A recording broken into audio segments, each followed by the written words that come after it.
Ladies and gentleman, CM Siddaramaiah ಅವರು ಡಿಕೆಗೆ CM seat ಬಿಟ್ಟು ಕೊಡೋದಕ್ಕೆ ಮನಸ್ಸೇ ಇಲ್ಲ. ಹಾಗಾದ್ರೆ ಸಿಎಂ ಸಿದ್ದರಾಮಯ್ಯ ಅವರು ಯಾವುದೇ ಕಾರಣಕ್ಕೂ ಸಿಎಂ ಸೀಟನ್ನು ಬಿಟ್ಟುಕೊಡಲ್ವಾ? ಏನಿದು ಸ್ಟೋರಿ ಅಂತೀರಾ? ಎಸ್ ವೀಕ್ಷಕರೇ, ನೆಲ ಜಲ ಭಾಷೆಗಾಗಿ ಪ್ರಾಮಾಣಿಕ ಪತ್ರಿಕೋದ್ಯಮ. ನೀವು ನೋಡ್ತಾ ಇದ್ದೀರಾ ಫೋಕಸ್ ಟಿವಿ. ನಾನು ಶಿವು ರಾನರಾಪುರ.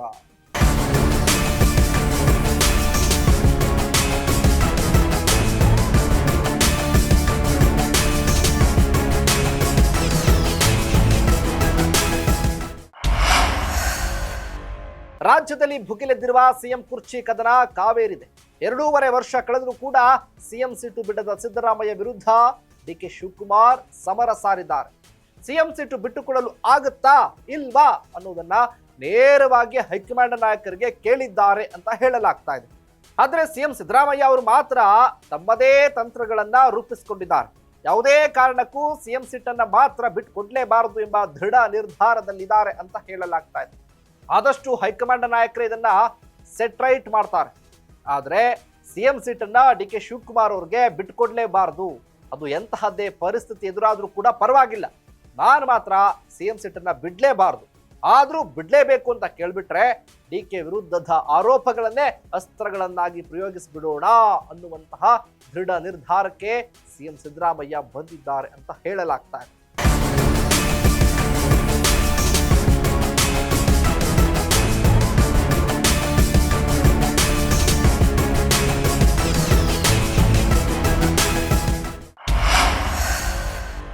ಅಲ್ಲದೆ ರಾಜಕಾರಣದ ಮಿಸ್ಟರ್ ಕ್ಲೀನ್ ಅಂತಾನೆ ಪ್ರಖ್ಯಾತಿರಾಗಿರುವ ಸಿಎಂ ಸಿದ್ದರಾಮಯ್ಯ ಅವರಿಗೆ ಅದೇ ಪ್ರಬಲ ಅಸ್ತ್ರ ಆಗಿದೆ.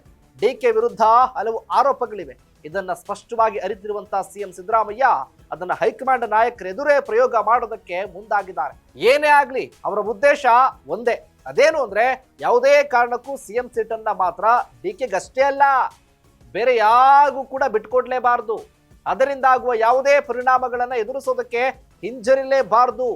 ಹೇಗಾದ್ರೂ ಸರಿ ಫುಲ್ ಟೈಮ್ ಸಿಎಂ ಆಗಿಯೇ ಮುಂದುವರಿಬೇಕು.